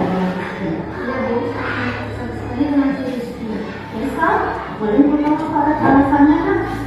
Rizky nanti mencari hasil pekerjaan saya bu. Tidak ada cara keulangan, Rizky sering meminta saya untuk menunjukkan hasil pelajaran bu. Oh begitu. Jadi kamu berusaha benar. Jika ibu berada di posisi Anda, ibu tidak akan menjadi tua atau marah. Sekarang, ibu mau tanyakan yang melakukan pada benar, bu. Saya menghormati saya kecil. Saya mengatakan dia anak yang malas dan bodoh. Supaya saya mengaku tugas Rizky. Ya, sekali. Begitu, sekarang, ibu bertanya, kamu pasti tidak akan melakukan apa alasannya? Saya sedikit kepada bahasa dan mengatakan tugas saya sibuk dengan mendapat saja saya tidak mau berusaha supaya bisa mengerti materi itu. Oh, wajar jika kamu marah dan kecewa pada itu tunggu bukti kalau kamu peduli terhadap temanmu. Kamu tidak rela hasil pekerjaanmu dicontek atau buktinya kalau orang lain. Tindakan kamu yang tidak melakukan hal yang buruk pada bukti misalnya memukul itu juga sangat bohong. Nah, sekarang kita bisa kerjakan. Tindakan kamu membuka media, apakah sesuai dengan keyakinan kelas kita? Ya, menurut menurutmu keyakinan kelas mana yang melanggar? Selalu menghormati antar sesama temanmu. Betul. Tindakan yang dia tadi tidak sesuai dengan keyakinan kelas kita yang itu tidak menghormati antar teman. Sekarang menurut pendapat dia, apakah bermanfaat untuk menghormati temanku? Bermanfaat sekali, Bu. Kalau begitu, kira-kira apa pentingnya saling menghormati antar teman itu menurutnya? Menghormati antar teman itu dapat memperbaiki hubungan kita dengan teman, Bu. Lalu menurut pendapat Anda, apa yang bisa Anda lakukan jika dia sedang marah besar? Saya harus bisa mengendalikan emosi dan sabar dan bisa mengendalikan diri saya, Bu. Kalau ada teman yang berbeda, saya akan menangguhnya secara bijak atau melaporkan kepada ibu. Saya bersedia untuk melakukan saya harus saja dengan cara saya menghormati teman dan menghormati Seandainya dia mau nggak minta maaf kepada ya, sekarang dia belajar supaya bisa mengendalikan emosi, kemudian menunjukkan perilaku peduli kepada teman itu dengan cara yang lebih tepat. Jadi dia bisa menjadi karena sekarang dia bermain keras, bermain dengan teman seperti itu. Kira-kira itu contohnya walaupun dibuat-buat ya Bapak Ibu. Tadi nampak si Yahya itu dia menggebrak meja si Rizky, kemudian mengapa itu Bapak Ibu memegang kerah baju si Rizky dan mengata-ngatai si Rizky dengan perkataan yang sedikit kasar, mengatakan bahwa si Rizky anak yang bodoh, anak yang tidak bisa apa-apa karena si Rizky yang suka mencontek hasil pekerjaan saya. Jadi apa yang saya lakukan yang pertama tadi saya redam dulu emosinya, katakan ternyata yang Yahya lakukan itu masih manusiawi. Kalau itu yang berada dalam posisi itu mungkin itu juga lakukan hal yang sama. Jadi seolah-olah anak dibuat tidak bersalah dulu, seolah-olah Bapak Ibu. Kemudian baru digali informasi mengapa dia lakukan itu, apa yang dia lakukan, apa penyebab dia melakukan itu, apa akibatnya. Kemudian terakhir baru dicocokkan dengan keyakinan kelas kita dan digiring mereka menemukan solusi dari perbuatan yang sudah dilakukannya, seperti itu Bapak Ibu. Dan segitiga restitusi ini tidaklah selalu berhasil Bapak Ibu. Seringkali segitiga restitusi ini gagal. Bahkan segitiga restitusi ini tidak bisa disamakan untuk setiap siswa. Contoh anak kita yang temperamen seperti si Ajo kelas 3. Alun tentu Bu Mila mengecilnya Bu Mila nyuago. Mungkin langkah-langkah restitusinya tetap digunakan dengan cara yang berbeda. Kalau kasih Adam mungkin bisa dengan bahasa yang lambe-lambe Bapak Ibu. Kalau kasih Ajo mungkin dengan manawian garaman sekete atau dengan tiga sekete, tapi tetap menggunakan 3 langkah restitusi tadi. Tapi yakinlah Bapak Ibu, 3 langkah restitusi ini tidak selalu berhasil. Dan kata fasilitator saya, jika tidak berhasil bagaimana Bu? Lanjutkan ke coaching katanya. Ada lagi yang akan kita lakukan sebagai guru kelas. Sebenarnya coaching ini ahlinya orang BK, tapi karena kita di ISD adalah guru spesialis, dokter spesialis umum, tidak ada bidang spesifikasi khusus, jadi kita harus pandai seluruhnya. Jadi kita juga harus punya ilmu BK sedikit-sedikit. Dan insya Allah nanti kalau sudah diperoleh ilmu coaching ini akan saya bagi pula kepada Bapak Ibu seluruhnya. Untuk sementara saya belum mendapatkan ilmu coaching ini Bapak Ibu, karena saya sendiri yang bertanya, Pak, Bu, saya sudah cobakan segitiga restitusi ini bukan di sekolah saya tapi di kelas saya pribadi. Sering gagal daripada sukses Bu, kata saya seperti itu. Jadi jawabannya tidak masalah Ibu, sudah menggunakan segitiga restitusi. Saat gagal jangan putus asa, nanti kita belajar teknik coaching dan itu akan saya peroleh nanti datanya di modul 3. Insya Allah kalau dapat nanti kita berbagi kembali Bapak Ibu. Mungkin untuk kesempatan kali ini segitu materi yang bisa saya sampaikan Bapak Ibu. Apakah ada Bapak Ibu yang akan bertanya atau ada hal lebih lanjut yang perlu kita diskusikan? Ya Bu. Terkait tadi tentang disiplin positif, karena kita sudah mencobakan gitu, tapi sampai saat ini memang ada efek perubahan dari perilaku anak ketika dikasihkan sedikit penghargaan gitu. Meskipun itu tidak banyak, tapi ada perubahannya, ada keinginan motivasi anak untuk berubah ke arah yang lebih baik. Cuma mungkin efek jangka panjangnya, berarti yang mau saya tanyakan di sini apakah dengan memberikan penghargaan tersebut dengan tujuan ada perubahan cara yang lebih baik itu bisa tetapi ditambahkan dengan menghargai diri sendiri tadi, dengan nilai-nilai yang mereka, kalau cuma dengan kita mengarahkannya supaya dia bisa menghargai diri sendiri dengan nilai-nilai positif yang harus dia ingat sampai kapanpun itu, cuma dengan itu saja rasanya tidak efektif terhadap anak. Tetapi dengan adanya penghargaan dan ditambah dengan adanya pemahaman kepada anak tentang seperti apa dikaitkan dengan agama, umpamanya itu emang berefek, ada efeknya.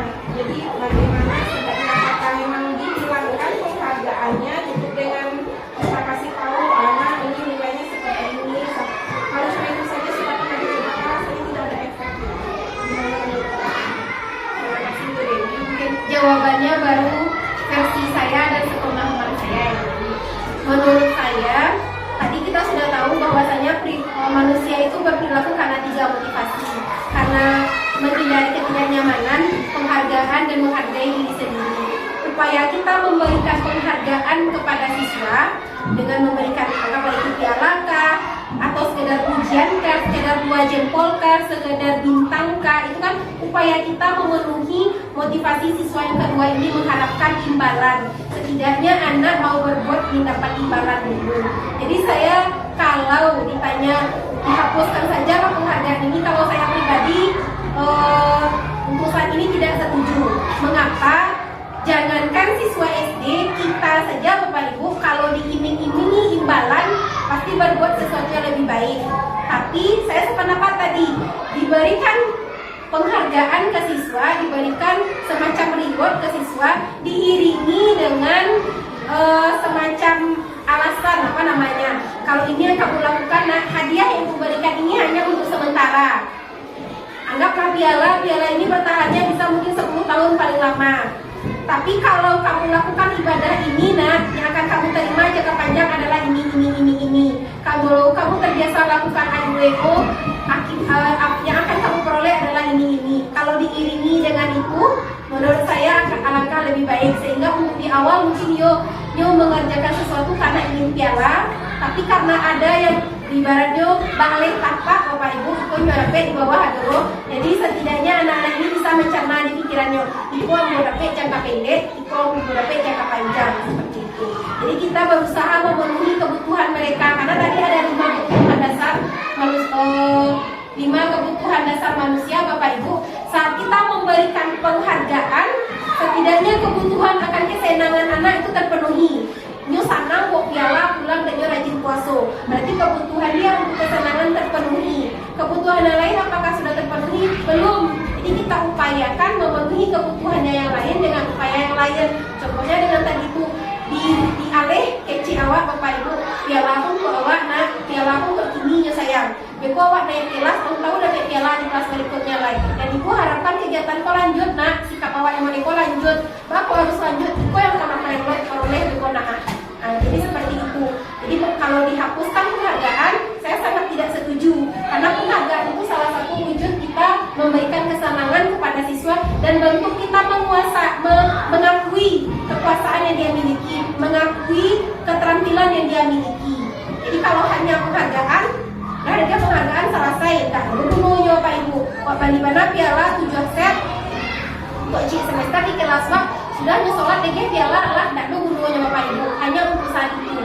Karena karena itu yang saya alami waktu kelas 6 tahun kemarin.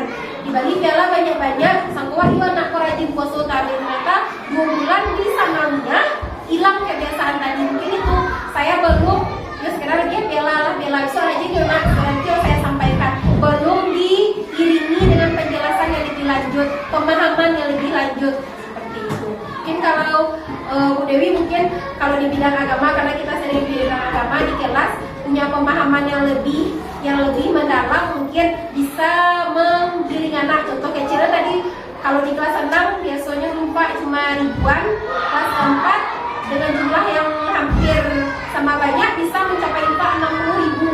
Berarti kan tekniknya berbeda. Nah, seperti itulah kira-kira.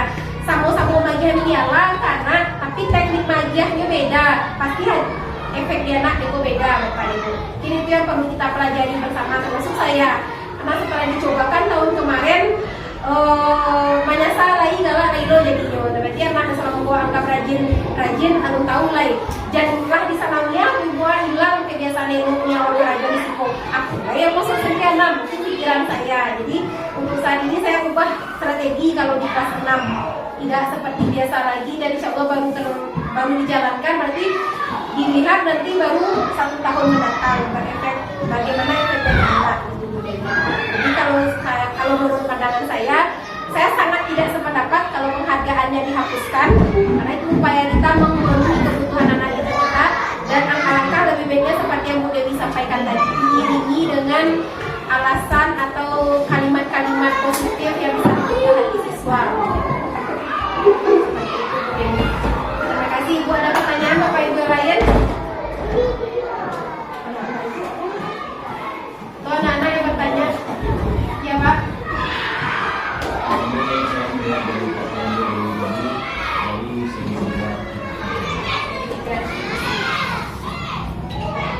Jadi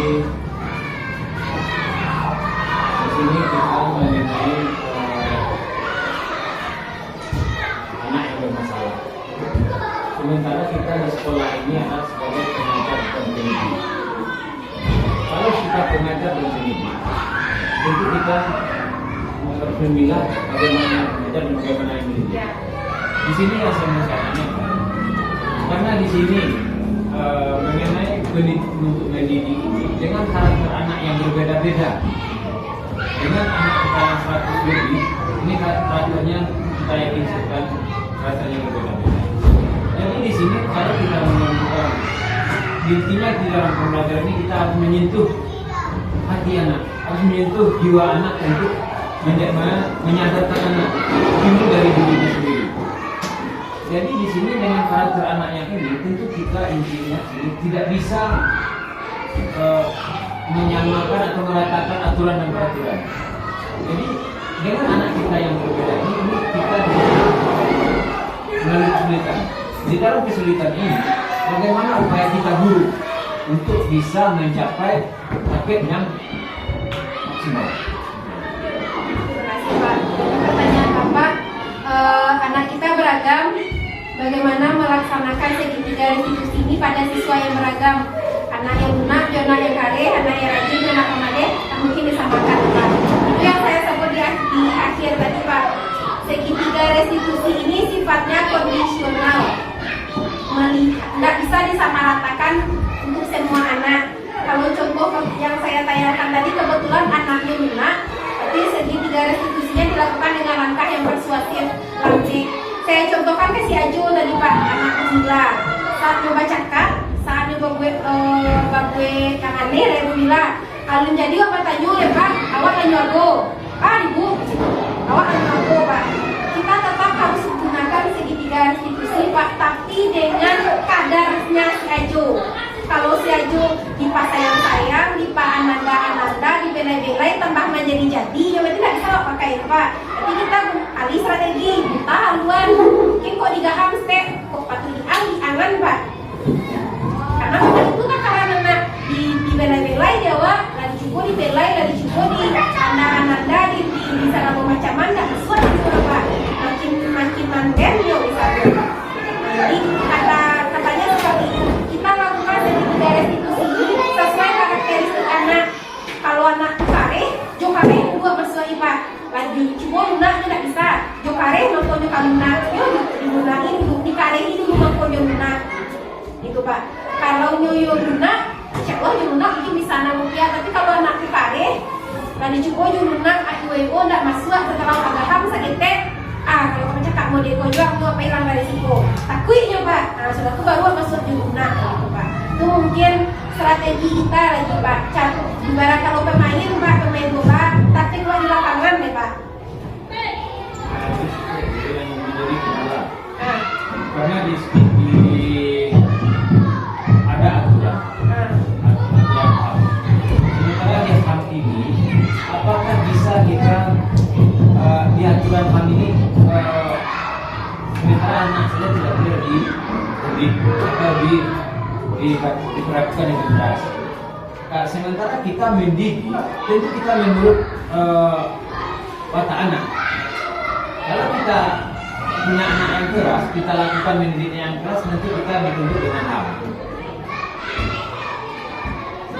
Ini bagaimana lagi cara dalam buatnya ini? kalau terkait HAM Pak, mungkin ini dilema kita bersama. Karena anaknya memang ada Pak, berani anak tadi di rumah. Kalau cuma belai, setetnya ngecek aja di tempat di rumah belakang deka Pak. Kalau ini pendapat pribadi ya Pak, kita berbagi pemahaman. Kalau menurut saya, selagi yang kita lakukan masih sesuai dengan kadarnya gitu Pak, batas kewajaran. Di kadon mana wak kaham kalau wak punya alasan yang kuat, kebijakan yang kuat, sakwai apapun orang menggoyahkan johan misalnya. Kalau menurut saya Pak, akan itu contoh Pak, anak misalnya Pak, contoh di ya Pak, saya mengajar di kelas karangan pelajaran matematika, itulah 2 hari tidak sekolah, pelajaran lanjut, lewat saya kayaknya diulang materi yang dipelajari temannya kemarin sekilas. Saudara tarangan, dia tidak memperhatian, dan diperingatkan sekali, 2 kali, 3 kali. Tidak ini perhatian Pak. Kemudian refleks, hapus papan di tangan wak melayang, karena ikan baju nyokumuah. Cuma ngadu di rumah, awak dibayinya dibuang di papan penghapus papan tulis. Kan cari tuh anak Pak, dibawa ke Komnas HAM. Pasti awak dipermasalahkan gitu Pak. Tapi karena saya punya alasan yang kuat, siapa nanti berlawan di Komnas HAM Pak, mungkin kita bisa bela diri. Sama seperti kasus yang terjadi di SLB Insan Mandiri Pak. Ada salah seorang rekan kita di BKD, anaknya tidak sebut nama ya Pak. Bapak ini bekerja di BKD, anaknya anak yang berkebutuhan khusus tidak memiliki fokus. Jadi di rumah rambut anak ini sudah panjang, sementara anak yang fokus ini tidak boleh rambutnya menyentuh telinga, karena itu akan geli dan tambah menghilangkan fokus. Jadi karena diperingatkan sekali 2 kali tidak dipotong di orang lain di rumah, dipotonglah di gurunya sama-sama Pak. Dipacikan tangan anakku, sudah guru memakai pakai pangkas rambut elektrik. Karena anakku kebetulan punya kelainan di tubuhnya Pak. Kalau yang katakan seketika tubuhnya membiru. Akhirnya apa yang terjadi di SLB Insan Mandiri ini, semua gurunya diperkarakan sampai ke Komnas HAM di Padang Pak. Masuk aja di Padang. Diperkarakan sampai ke Komnas HAM Padang. Datang sebentar di Pareso, bahkan dipanggil ke Padang. Tapi karena alasannya capek Pak, anak bapakku itu penyakitnya Bu, lah kami panggil, tidak kunjung di UPI, kami ambil tindakan basamu, tidak serang guru Pak, semua guru memacikan karena anakku badan juga kadang Pak. Saya pasti mau anak PDD yang pada dalam badan, kadang-kadang pada itu ya Pak, badan juga kadang, si Aziz kadang-kadang pada si Aziz yang punya panjang, dipacikan basamu, gurunya Pak, pamongnya yang memotong. Jadi karena merasa dilengkapi mungkin orang kayu, rambut anak potongan di guru, kebetulan badan anak babake seperti itu Pak. Padahal dia tahu kok penyakit anaknya, itu perkarakan Pak. Dan sampai di Padang ternyata guru menang Pak. Tidak jadi SLB Insan Mandiri kok ditutup. Padahal harusnya kemarin itu kalau menang lah wali murid kok Pak, karena dia beranggapan di belakangnya ada ayam jago katanya, dan dia orang berkuasa, salah satu orang berkuasa di Padang Panjang versi dia Pak. Lah ketar-ketir lah orang SLB Insan Mandiri Pak, takut kalau sekolah kok ditutup, sementara anak banyak di situ. Jadi karena alasannya kuat, bukti meminta bantuan orang tua, potong rambut anak, ikuan anak masih tersimpan di BA. Akhirnya menanglah SLB ini dan tidak ini ditutup Pak. Dan guru yang diperkarakan ini bebas dari segala tuntutan, bahkan disuruh orang tua ini minta maaf yang harus di-share di media massa Pak. Karena beliau juga tulis di media massa ini yang dilakukan guru kepada anaknya di sekolah. Jadi itu contoh mungkin Pak, kalau kita berbuat ada alasannya dan itu masuk akal Pak, rasanya aman gitu Pak. Mungkin itu Pak, jadi contoh nyatanya kebetulan ada mau disampaikan langsung Pak. Terima kasih Pak.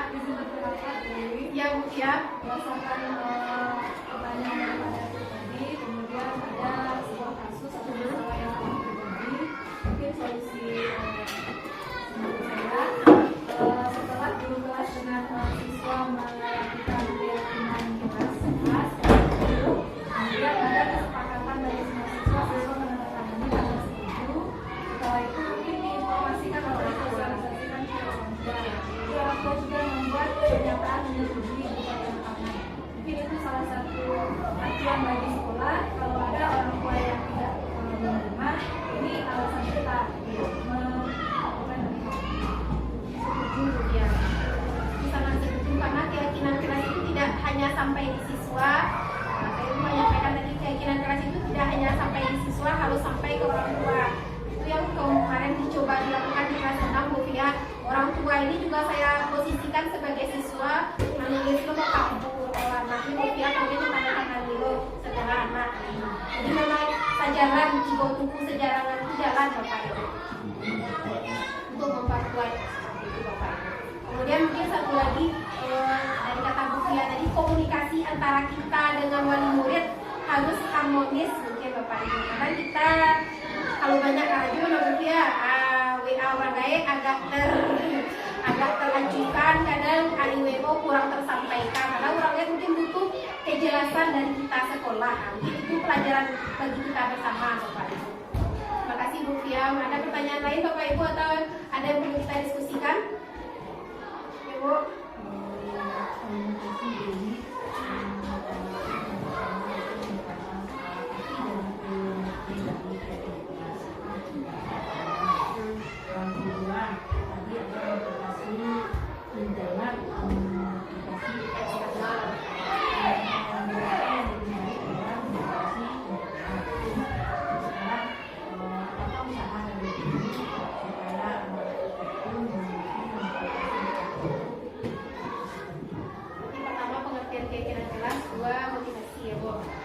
Keyakinan kelas itu secara umum seperti ini Bu. Keyakinan kelas itu gambaran dari seluruh warga. Kalau kelas berarti seluruh warga kelas, kalau di sekolah berarti seluruh warga sekolah. Kalau warga kelas berarti guru, siswa, ada orang tua di dalamnya. Gambaran kira-kira warga kelas ini maunya kelas ini dibawa kemana. Berarti visinya apa gitu. Untuk mencapai visi apa yang harus dilakukan. Itulah keyakinan kelas tadi Bu. Dia mau anaknya religius, kemudian punya akhlak yang baik misalnya, itu nilai kebajikan yang mau disampaikan, mau dituju. Untuk bisa mempunyai dua nilai kebajikan, apa yang harus dimiliki anaknya tadi misalnya berbicara dengan lemah lembut, menghargai guru, atau berjalan di koridor sebagaimana mestinya, menjaga kebersihan lingkungan. Jadi keyakinan kelas itu seperti kita menentukan arah kelas ini mau kemana. Kalau dulu mungkin bahasanya tuh peraturan ini membuatnya kesepakatan bersama antara siswa dan guru. Kalau di kelas 6 kemarin ditambahkan orang tua supaya lebih kuat. Kalau di sekolah kita seperti membuat peraturan sekolah seperti akreditasi kemarin. Siapa yang dilibatkan? Guru, siswa, orang tua, komite. Karena kan itu yang ditanya Bu. Jadi peraturan itu kalau yang semestinya tidak sekolah yang dibubuhan bersambung. Kemudian terkait motivasi Bu, benar kata Ibu tadi, motivasi perilaku manusia itu ada 3. Secara umum ada 2 dulu, internal dan eksternal. Kalau internal berarti datangnya dari dalam diri, eksternal dari luar. Yang eksternal itu pertama menghindari ketidaknyamanan, menghindari hukuman, kedua untuk dapat imbalan. Berarti ada yang 2 dalam yang internal berarti itu dari dalam diri, karena dia menghargai dirinya sendiri dan ingin menjadi orang yang dihargai. Tentunya kita ingin motivasi ini yang internal. Nah, ada orang profil anakmu sambil bergurau Bapak Ibu. Contohnya Bapak Ibu, mungkin ini pendapat saya Bu. Dan ada mana yang di sekolah di situ Bu. Alhamdulillah dan kawan-kawan ini datang ke PBK tapi malahan tak kurang PAI waktu ke Jakarta. Yang di Karajuan kawan mungkin lebih dari yang di Karajuan kawan saat di Ado. Nah pada itu jadi saksi. Itu contoh bahwasanya kita di sekolah ini sudah punya motivasi internal Bu. Itu pada saat itu menjemput piala Adiwiyata Nasional ke Jakarta selama 4 hari. Tidak ada teman-teman ini yang terlambat. Itu yang pertama Bu. Kegiatan pagi tetap jalan sebagaimana mestinya dan kegiatan guru-guru lebih daripada kegiatan yang hari-hari saat di Ado. Contoh Bu, saat gotong royong. Biasanya kalau gotong royong sajam 2 jam hari lah selesai guru Bu. Kalau kata malahan Bu sampai maghrib mengaji-ngaji orang kawan-kawan masih Karajo di situ tanpa ada satupun yang minta lah cuma pada waktu pulang lagi. Alhamdulillah itu tidak ada Bu. Jadi walaupun ibu tidak ada, dan kawan tetap bekerja sebagaimana mestinya, bahkan lebih. Berarti kan itulah tergambar adanya motivasi internal dalam diri ibu. Kalau kami misalnya rajin datang ke sekolah, rajin maja, rajin Karajo karena ibu ado, nah mungkin kalau saat ibu ado kami mungkin biar Bu maja sampai sekolah kami pulang ya Bu. Tapi alhamdulillah saat ibu ado, malahan kawan-kawanku tambah rajin ya Bu.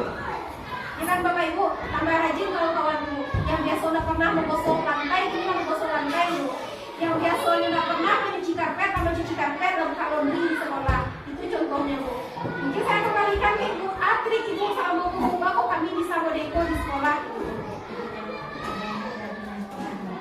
Kalau dikatakan keyakinan sekolah, mungkin Pak Manado keyakinan sekolah selama aku. Cuma mungkin Pak lihat dari Ibu pribadi sebagai pimpinan. Ibu pangan kami bapak kami nabuh modeko di sekolah gitu Bu. Mungkin Ibu bisa menyentuh masing-masing untuk kesadaran masyarakat. Mungkin itu benang merah Ibu. Mungkin Ibu salah mogok. Mencontohkan ke kami mungkin enggak Bu, cuma dengan perbuatan Ibu salah mogok, perhatian Ibu ke kami selama ini, kemudian dengan Ibu kasih A modeko, kasih B modeko, kasih C modeko, mungkin gitu Bu. Jadi kawan tersentuh hati ya Bu. Tanpa Ibu di situ pun kami merasa itu rumah kedua kami nyoi ko rancak, kami nyoi ko belok tanpa Ibu di situ. Ini tuh Ibu maka aja Ibu jawab ya. Karena saya contohkan ke lingkungan sekolah kita seperti itu.